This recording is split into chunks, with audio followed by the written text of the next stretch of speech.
नमस्कार दोस्तों, गौरा के एपिसोड नंबर 3 में आज सुनते हैं। गौरा और विनय छत से नीचे आने को तैयार थे कि इसी समय गौरा की माँ ऊपर आ पहुंची। विनय ने उनकी चरण धूली लेकर प्रणाम किया। गौरा की माँ आनंदमयी को देखकर ये नहीं जान पड़ता कि वे उसकी माँ हैं। दुबली मंझोले कद की हैं, सिर के बाल कुछ पक चले हैं, पर बाहर से मालूम नहीं होते। 40 से भी कम की जान पड़ती हैं। मुखमंडल सुकुमार, नाक, होठ, ठुड्डी, सिर सब काट अच्छी, चेहरे पर स्वच्छता एवं बुद्धिमत्ता का भाव। रंग सांवला है और गोरा के रंग से बिल्कुल ही नहीं मिलता।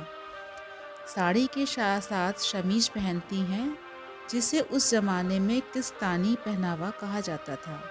बात ये थी कि उनके पति कृष्णदयाल बाबू पहले कम सरियट में नौकर थे। आनंदमयी आरंभ से उनके साथ पश्चिमी प्रांतों में रही थी, इसलिए अच्छी तरह अंग ढकने वाले कपड़ों का पहनना लज्जा या असभ्यता की बात है, ये संस्कार उनमें नहीं आ सका था। वे झाड़ू बुहारू, रसोई, सोना पिरोना, गृहस्थी के काम अपने हाथ से करती थीं। वे पास पड़ोस में बीमारों की सेवा परिचर्या में भी समय देती थीं। वे कामकाज की साक्षात मूर्ति थी। उन्हें देखकर मन में भक्ति एवं श्रद्धा होती थी। ऊपर आकर बोली, गौरा के गर्जन से मैंने समझ लिया कि बीनू आया है। क्या हुआ भैया, तबीयत तो ठीक है? उधर कई दिनों से आया नहीं। विनय ने कुछ कुंठित होकर कहा, नहीं माँ, तबीयत खराब तो नहीं थी, पर पानी बराबर बरस रहा था, इसी से नहीं आ पाया। आनंदमयी, आ बीनू, मेरे दलान में चल, तेरे लिए कुछ खाने का सामान तैयार किया है। गौरा, ना माँ, मैं तुम्हारे दलान में विनय को खाने न दूंगा। आनंदमयी, तुम्हें तो मैं खाने को कहती नहीं, तुम बाप बेटे का तो अजब हाल है। वे तो बिल्कुल शुद्धाचारी बन बैठे हैं, अपने हाथ का बनाया ही खाते हैं। पर बीनू सीधा है, उसमें कट्टरता का ढोंग नहीं है। तू उसे जबरदस्ती अपनी चाल पर चलाना चाहता है।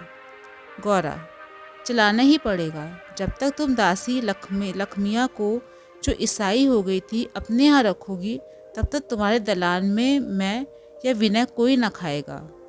आनंदमयी, बचपन में तू सदा उसी के हाथ का खाता था, उसी ने तुझे पाल पोस कर इतना बड़ा किया। शीतला में उसने तेरी कैसी सेवा की थी, उसी ने तेरी जान बचाई, इसे मैं नहीं भूल सकती। गौरा, उसे पेंशन दे दो, जमीन खरीद दो, घर बनवा दो, पर घर में रखना ठीक नहीं। आनंदमयी, तू समझता है कि रुपया दे देने से सभी प्रकार के ऋण चुक जाते हैं। वे ये सब कुछ नहीं चाहती, वे केवल तुझे देखना भर चाहती है। तुझे ना देख पाएगी तो मर जाएगी। गौरा, तुम्हारी खुशी, उसे रखो, पर विनय वहाँ ना खाना पाएगा। माँ, तुम इतने बड़े पंडित वंश की लड़की होकर आचार का पालन नहीं करती, ये बड़े आश्चर्य और खेद की बात है। आनंदमयी, मैं भी पहले बड़ी कट्टर थी। आचार पालन के लिए मुझे रोना धोना तक पड़ता था। उस समय तुम्हारा जन्म नहीं हुआ था। मैं रोज शिव मूर्ति बनाकर पूजा करने बैठती। तुम्हारे पिता देख लेते तो नाराज होते और मूर्ति को उठाकर फेंक देते थे। मुझे सदा साथ रखते थे। यात्रा में 2 दिन बैलगाड़ी पर जाना पड़ता। रसोइये के हाथ का ना खा सकने के कारण मैं 2-2, 3-3 दिन भूखी रह जाती। तुम्हारे पिता क्या सहज में मेरा अचार छुड़वा सके थे? अब बुढ़ापे में नौकरी छोड़ वे कट्टर हिंदू बन गए हैं, पर अब मैं वैसा नहीं कर सकती। मेरे 7 पीढ़ियों के संस्कार एक एक करके उखाड़ डाले गए, अब वे फिर से नहीं जन्म सकते। गौरा, किंतु हम लोगों के लिए तुम्हें कुछ बात माननी ही पड़ेगी। शास्त्र का नहीं, स्नेह का मान तो रखो।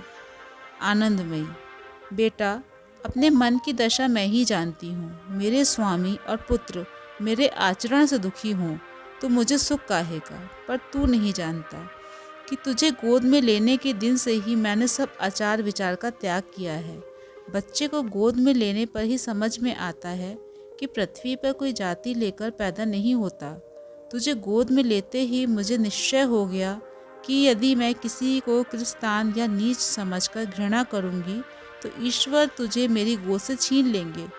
तू बना रहे, मैं दुनिया भर की जातियों के हाथ का पानी पी लूँगी। खैर, इन बातों को जाने दे।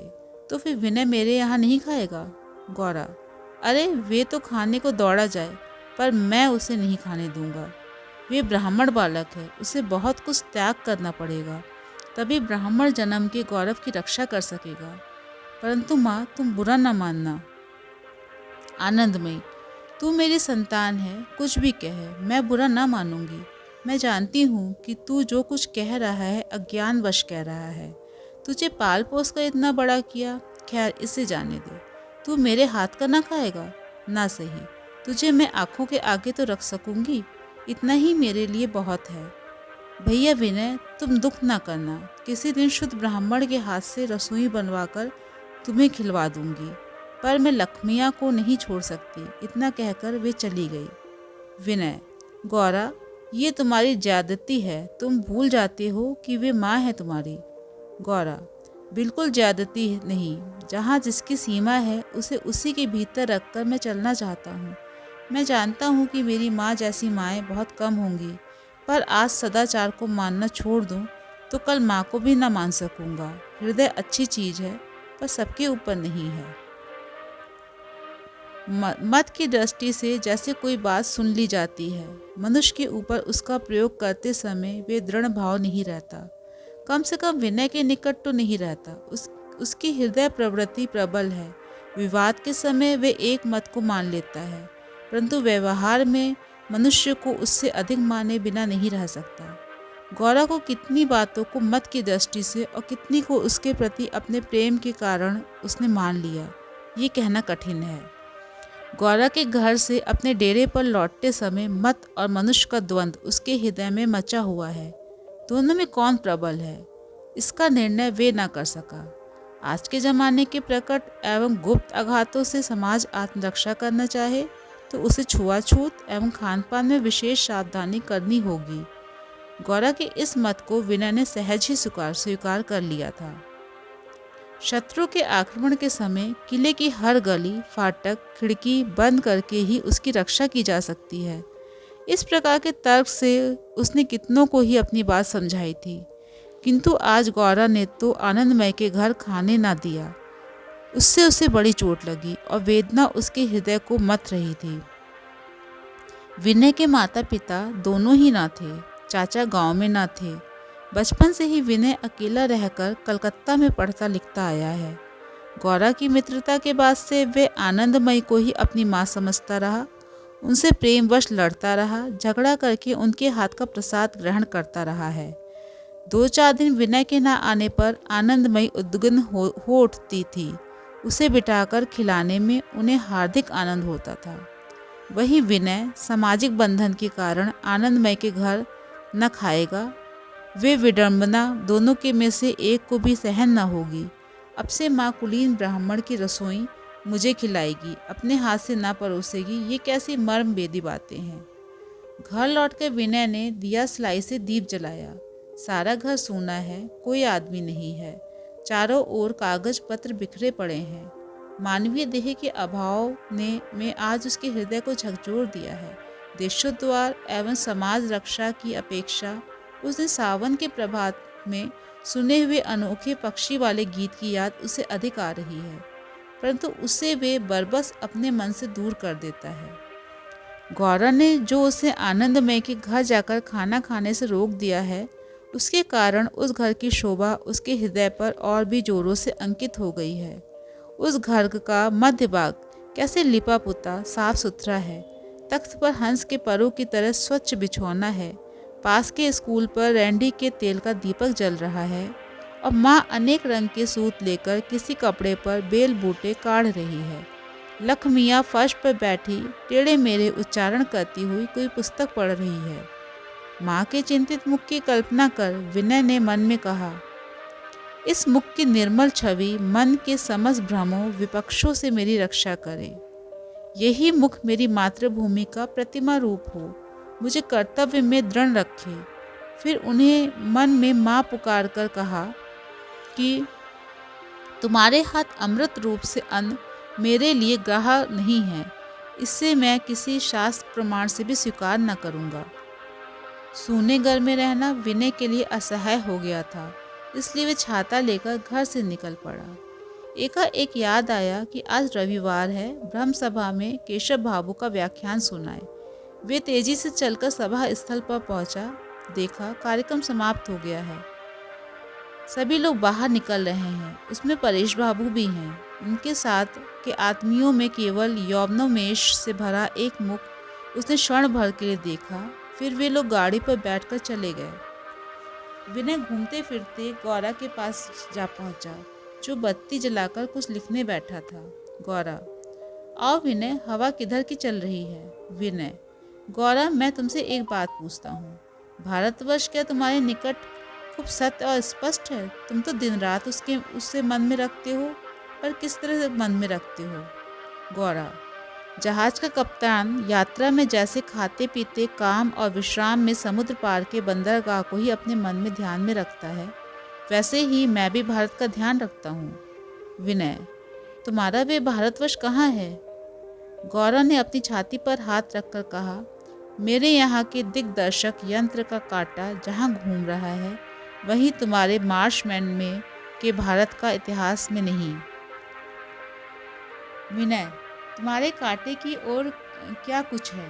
गौरव ने उत्तेजित होकर कहा, है नहीं तो क्या, मैं रास्ता भूल सकता हूँ, डूब कर मर सकता हूँ, किंतु मेरा वे लक्ष्मी का बंदरगाह अब भी नष्ट नहीं हुआ है।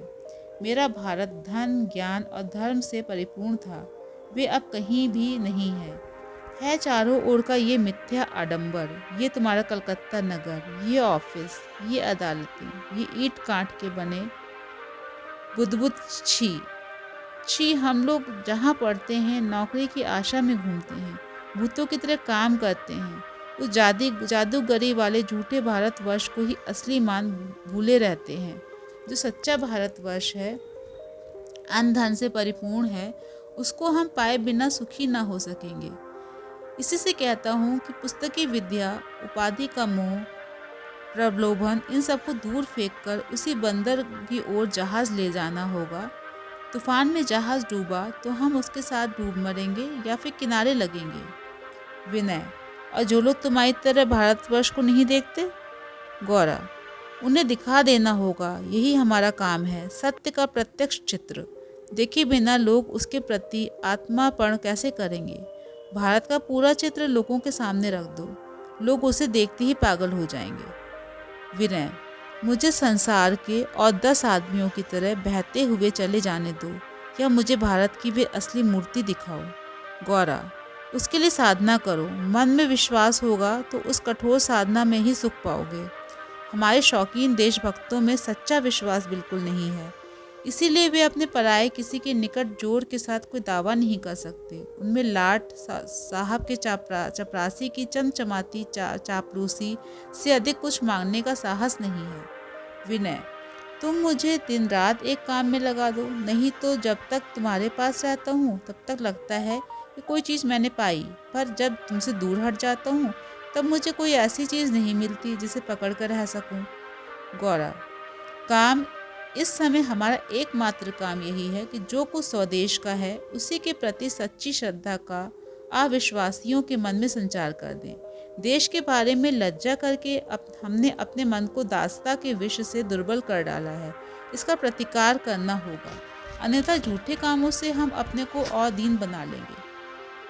इसी समय महिम बाबू ने हुक्का हाथ में लिए कमरे में प्रवेश किया। उनको देखकर ही गौरा कुर्सी छोड़कर उठ खड़ा हुआ। महिम बोले, भारत का उद्धार करने में लगे हो, पर पहले भाई का तो उद्धार करो। हमारे ऑफिस में जो नया बड़ा साहब आया है वे साला बड़ा पाजी है। वे बाबुओं को बंदर कहता है, किसी के माँ बाप भी मर जाएं तो छुट्टी नहीं देता, कहता है सब झूठ है। किसी माह की पूरी तनख्वाह किसी हिंदुस्तानी बाबू को नहीं मिलती, जरा जरा सी बात में जुर्माना करके आधी तनख्वाह काट लेता है। अखबार में बनावटी नाम से शिकायत छपी थी।